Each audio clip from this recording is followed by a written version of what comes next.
And you're looking inside the hearing room in Washington, where special counsel in the Joe Biden classified documents probe is facing tough questions from both Republicans and Democrats on Capitol Hill.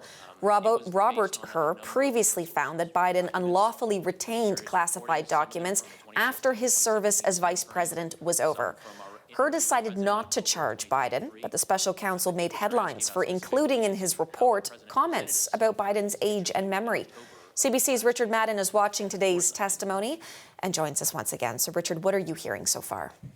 Yeah, as I mentioned in the last hour, the spectacle continues with special counsel Robert Hur facing equal grilling. Both parties aren't happy with his investigation into President Biden's handling of classified documents when he was vice president, and we're hearing it and seeing it on the floor on Capitol Hill. Now, Democrats are furious how he described Biden as a, quote, sympathetic, well-meaning elderly man with a poor memory who couldn't remember the years he was VP, where he kept boxes of classified briefing notes, and what year his son Beau died. Republicans, on the other hand, are angry at what they call a double standard, saying he didn't charge Biden for withholding classified documents, yet the Justice Department charged Donald Trump with hiding documents at Mar-a-Lago. And of course, the difference is Biden cooperated with investigators, Trump did not, and is charged with obstruction of justice.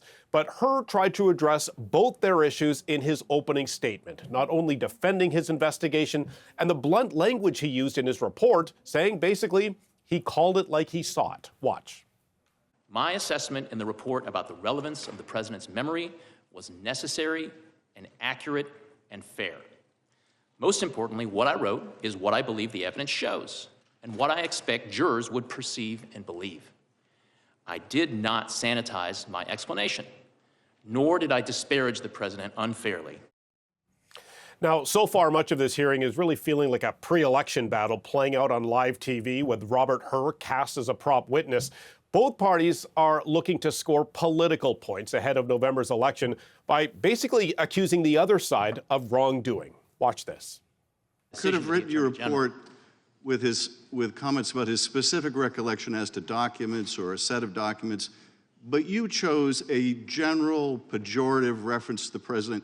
You understood when you made that decision, didn't you, Mr. Hur, that you would ignite a political firestorm with that language, didn't you?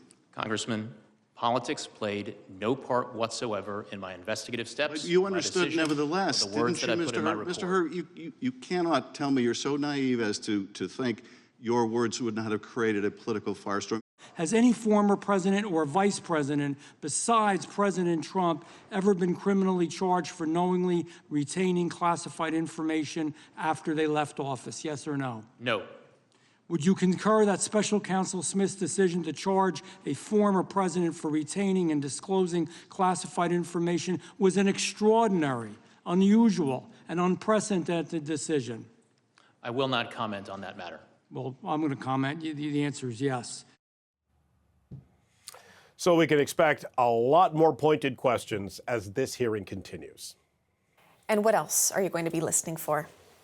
Yeah, I'm curious if Robert Hur will expand on what else he found during his investigation that wasn't in his report. And also if we'll hear the audio recordings from Hur's interview with Biden, because the tone of the transcripts appear cordial, friendly, and not adversarial, particularly this exchange about Biden's son's death, Beau Biden.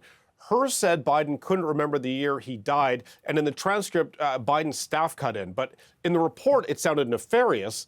But the transcript reads like it was a friendly conversation. Biden himself brought up the passing of his son.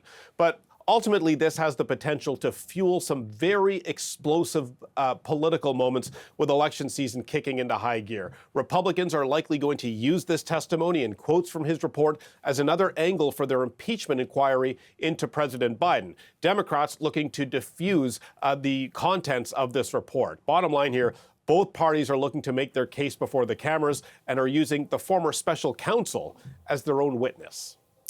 Richard Madden, thank you for all of this today. You bet.